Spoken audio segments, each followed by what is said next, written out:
ये मतगणना की जो संपूर्ण तैयारी है उसको लगभग अंतिम रूप दे दिया गया है। मेरे हिसाब से शांतिपूर्ण तरीके से और अच्छी गति से हम लोग मतगणना कर पाएंगे। 300 से ज़्यादा थे, उसमें 18 टेबल लगाई गई। कल क्योंकि ओवरऑल पूरी व्यवस्था देखी जानी है तो उसमें गेट नंबर 1 जो एग्रीकल्चर यूनिवर्सिटी का है वो बंद रहेगा। काउंटिंग के बाद भी संवेदनशीलता को देखते हुए ज़िले में रिजर्व बल और सेंसिटिव पॉइंट्स पे फोर्स डिप्लॉय किया गया है।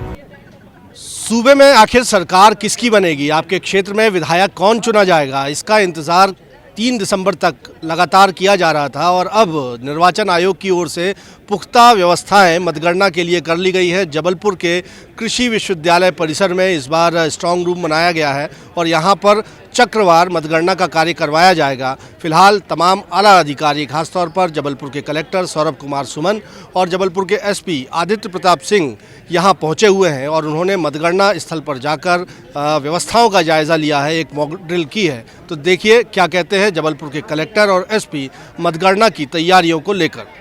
घड़ी किस तरह से तैयारियाँ हैं? ये मतगणना की जो संपूर्ण तैयारी है उसको लगभग अंतिम रूप दे दिया गया है। थोड़े बहुत जो अब फाइनल टचेस देने हैं वो हम लोग दे रहे हैं। सुरक्षा व्यवस्था भी चाक चौबंद है और जैसा आप लोगों ने भी भ्रमण करके देखा, पर्याप्त स्पेस है, कमरों में भी पर्याप्त जगह दी गई है।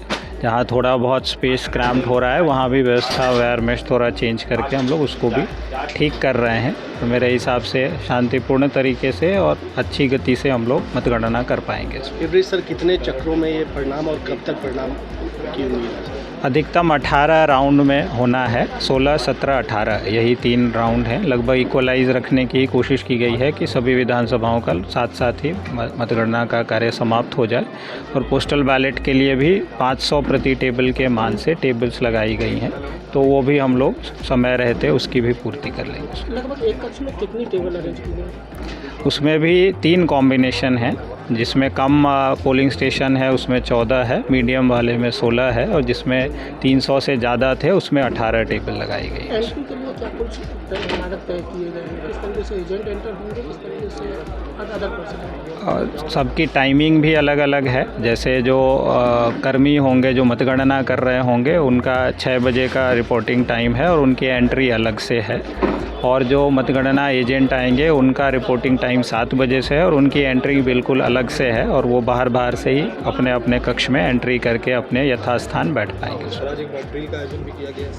अभी मॉक ड्रिल चल रहा है, लोगों को बिठा के देखा जा रहा है कि उनके सामने जहां काउंटिंग एजेंट को बिठाया जाएगा तो वहां पर्याप्त स्थान है या नहीं, और वही देख के जो अंतिम थोड़े बहुत और परिवर्तन की आवश्यकता होगी उसको हम लोग करेंगे।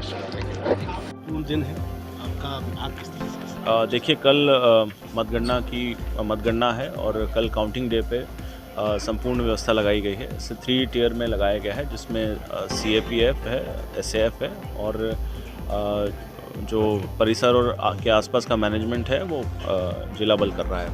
और कल क्योंकि ओवरऑल पूरी व्यवस्था देखी जानी है तो उसमें गेट नंबर 1 जो एग्रीकल्चर यूनिवर्सिटी का है वो बंद रहेगा।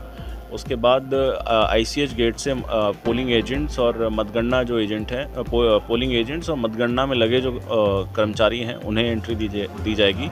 उसके बगल वाले गेट से मीडिया और फूड की जो गाड़ियां हैं उन्हें एंट्री दी जाएगी और ऑफिसर्स, ऑब्जर्वर्स और अन्य जो लोग हैं उनके लिए जो गेट नंबर 3 जिसे कहते हैं, जो मेन गेट है काउंटिंग सेंटर के पास, वहाँ से एंट्री दी जाएगी। इसमें हमने पर्याप्त बल लगाया है, जिसमें करीब 500 का बल ज़िले से लगाया गया है और एक्स्ट्रा बल भी डिप्लॉय किया गया है।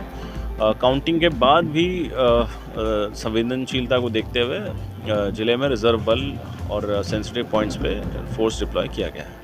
जिले में जो विजय जुलूस वगैरह निकालेंगे, कोई रूट रैकेट वगैरह होगा या किस तरीके से अरेंजमेंट किया गया? देखिए विजय जुलूस के लिए भी तैयारी की गई है और जो सेंसिटिव पॉइंट्स हैं, जो ट्रैफिक के पॉइंट्स हैं, सभी जगह व्यवस्था लगा के इंश्योर किया जाएगा किसी प्रकार का कोई इशू ना हो। सर हर विधानसभा में 8 विधानसभा है, वहाँ किस तरीके से पुलिस बल तैनात रहेगी, कोई अपडेट है? देखिए हमने जनरली सभी हेडक्वार्टर के जो अधिकारी हैं उनकी कल हमने ब्रीफिंग रखी थी और सभी ऑफिसर्स को अपने इलाके में प्रिपरेशन करने के लिए कहा गया है। कल जैसे मतगणना आगे बढ़ेगी उस हिसाब से संवेदनशीलता को देखते हुए पुलिस व्यवस्था लगाई जाएगी। कुल कितना बल लगाया गया था? देखिए काउंटिंग सेंटर पे ही करीब 500 प्लस का बल है और उसके पेरिफेरी में और 500 का बल लगाया गया है और उसके अलावा टोटल जो ज़िले में जो बाहर से भी बल है वो करीब 500 का और है जिसे एक्स्ट्रा बल को लगाया गया है। तो मतगणना का कार्य निर्विघ्न संपन्न करवा लिया जाए, इसके लिए तमाम शासकीय कर्मचारी जो कि ड्यूटी पर लगे हुए थे उनको कई बार ट्रेनिंग दी गई है और मॉक ड्रिल से तैयारियां परख भी ली गई हैं। इधर सुरक्षा व्यवस्था की बात की जाए तो तकरीबन 1500 पुलिस के जवान जो हैं वो सुरक्षा व्यवस्था में यहाँ पर लगेंगे और दावा है कि निर्विघ्न मतगणना का ये कार्य संपन्न करवा लिया जाएगा और पुख्ता व्यवस्थाएँ इसके लिए जबलपुर के कृषि विश्वविद्यालय परिसर में नज़र आ रही हैं। कैमरामैन सतीश सराठे के साथ विजेंद्र पांडे, IBC 24 जबलपुर।